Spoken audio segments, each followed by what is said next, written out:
comic book collecting fun again play. This is Keith, your furry friendly neighborhood dollar bin dirtbag. And today I'm going to talk to you about bags. And specifically, I'm going to talk to you about how bags are made.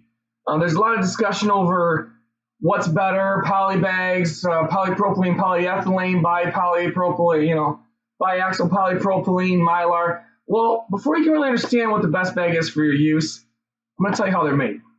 I don't make comic bags, but I've been making food storage bags for about 16 years, and the process is very similar. If not, it's even less complicated to make a comic bag.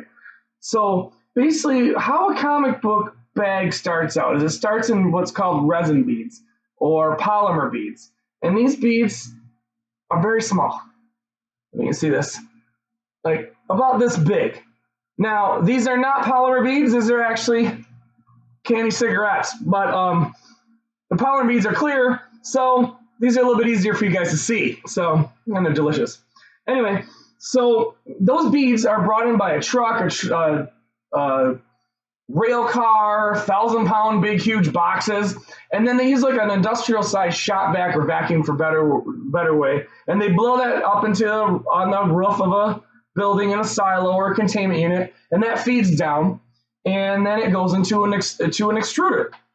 And what extruder is basically it's like this. Here, let me take this out here. This is a drill bit, but it gives you an idea.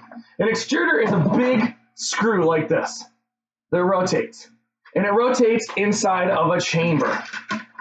Okay? The resin feeds into one end of this chamber, and as the screw rotates, that resin travels along the length of this screw. And it's not a linear bearing, so that means much like a barber shop, it doesn't blow out the end. You see the colors turning? It just rotates inside of here, and as that resin beads go through this, it gets warmer and increases in pressure. And that melts those resin beads so they take it from a solid to a liquid. And each different types of polymer, each different type of resin has a different melt flow temperature at which it becomes a liquid. Now, those polymers, you can put additives in them that will increase their strength, their shear strength, their stretchability. Like your plastic cling wrap that goes over food kind of stretches because it has additives added to that polymer, or has different types of densities of polymer that'll give it different properties. The main three types of bags that you'll run into as a comic collector are polyethylene, polypropylene or biaxial polypropylene, and Mylar.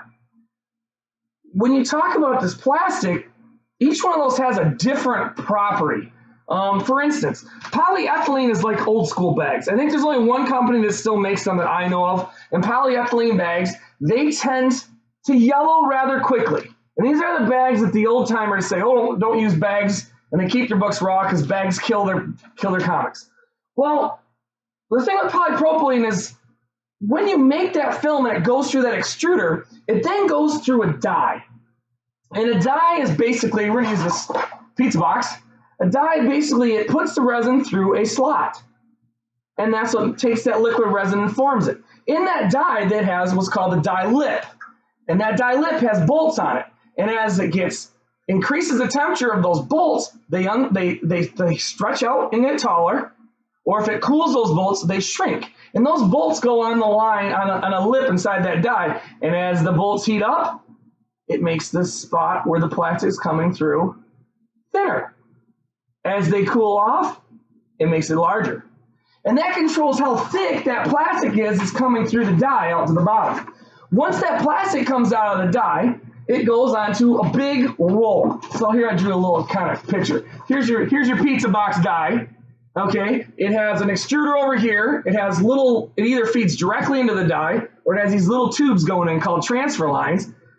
All that molten plastic goes in this die, and then it comes out here. And this here would be liquid plastic. This distance right here is called your neck down. That's the distance of where that plastic free falls. It is a specific measurement to give you different change in temperature. Then it hits this big, huge roll. Okay, and this is called cast roll or cast film. And that roll is at a much lower temperature than the melted polymer coming out of that die. And what that does is it hits that roll and it begins to solidify. And that's where it starts building what's called its crystalline structure. And the crystalline structure is how when that plastic cools, how all the molecules line up and knit together, much like a wicker basket. And different types of plastic have a different crystalline structure. Some have a loosely knit crystalline structure and they tear easy. Some are really tight and stretchy and firm. Now you can hear the difference in the crystalline structure by polyethylene bag. It's a pretty flimsy bag. When they get old, they get kind of more rubbery. They yellow quickly and degrade a little faster than polypropylene, just because of the type of film. Then you have poly bags, which you can hear, they're a little crunchier, they're a little clearer. And then you have finally Mylar bags, which almost sound like the cellophane wrapper off of the Twinkie package. And as you can see, they're super clear. And that's because of different properties of the film. They're all melted and all extrude the same way at different temperatures, and they have a different crystalline structure. That's why they have different strengths, different clarities. They have different temperatures at which they melt, which gives them final different properties. So now you melt it onto this cast roll. This is a big sheet. Now these dies that I showed you that the film comes through, my little homemade little fake die that opens and closes, they can be this wide, that wide. They can be 20-foot wide. Depends on the process. So once it extrudes that polymer out, it's in a flat sheet coming down. Okay, the edges coming out of that die, dropping down on that roll, are kind of gummy. All right? It then goes through what's called a chill roll. Now, chill roll is like, let's say, for lack of a better explanation, about the temperature of your refrigerator. And that crystalline structure is lined up on that cast roll, but when it hits that chill roll, then it goes, bam, now I'm there. Now I'm solid. I'm not going to change at all. If you pull on me, if you stretch on me, all my properties are locked in. I'm cooled down. All my melting is done. I'm where I'm going to be. That film then travels along the line, and it goes through some kind of thickness monitoring device. Some people will take samples and they'll check the thickness with gauges, and they'll manually adjust those bolts we talked about on the die that adjust how wide or thick that plastic is coming out onto that cast roll. Or it'll have an electronic system. Sometimes they use lasers, and what that laser will do is it'll shoot through that plastic from top to bottom. And the resistance of that thickness of plastic, it can measure in millionths of an inch or mils. And what that does is it measures that thickness, and then it will send communication back to those screws that adjust that thickness of the die and make it thicker or thinner. Now, a small die might have 5, 10 screws. A large die could have 1,000 different temperature adjusted die screws, depending on how specific they want to keep the thickness of the film across. As it reads that thickness of the film running through the line that's already been cooled, it'll adjust those bolts and make that die so this gap is wider or narrower to adjust the thickness of the film. And that's how you get like a 0.5 mil bag, a 1 mil bag, a 3 mil bag, a 2 mil bag, a 4 mil bag. The larger the mil number, the thicker the bag. Okay? After that goes through that, it slips off the gummy edges we talked about earlier. And now you have a flat piece of film. Well, you don't have a bag yet. You just have a sheet of film. It then goes through a folding process. And what it does, it takes that sheet of film and it folds it. Okay? So now you have 2 pieces of film flopped on top of each other. And if you notice on a comic book bag, you have an offset. One piece of the film is taller than the other, and that's the part you fold over and tape, okay? So it doesn't fold it perfectly even, and I colored these so you can see the difference. It leaves them a little bit offset. So one edge of the bag, one edge of the plastic's here where it's red, and the other is here where it's black, okay? Now you gotta fold it in half piece of plastic running through the machine. Well, then what it has to do is it has to make the bag. So what it does is it cuts these bags, right? It drops down and cuts the bags. It can do it in a number of ways. It can use a hot knife, which is a big chunk of sharp steel, basically what you think, a knife that's hot. It heats it up to a specific temperature that correlates with the melt temperature of that plastic, and it chops that bag. Just bang, bang, bang, chops the bag. And as it chops it, it melts it and seals it together. And that's how you get the edge of the bag, which would be called your side weld. This Mylar is a little bit thicker plastic, so you can kind of feel there's like a ridge right there. Sometimes if you put the wrong backboard in a bag, or if you got a bad side weld, you go to put a board in a bag and it'll split out the side. That's because they had a weak side weld. Another way they can cut the bags is they use hot wires. And what hot wires are is they're basically like if you use an old toaster and you push down the button to toast the bread, and you see all those little orange-red wires inside of that toaster, Basically, they take one of those wires, instead of curling it around on each side of your bread, they stretch it out across. They take electricity and run it through that wire, and that wire is conductive of electricity, and it gets hot.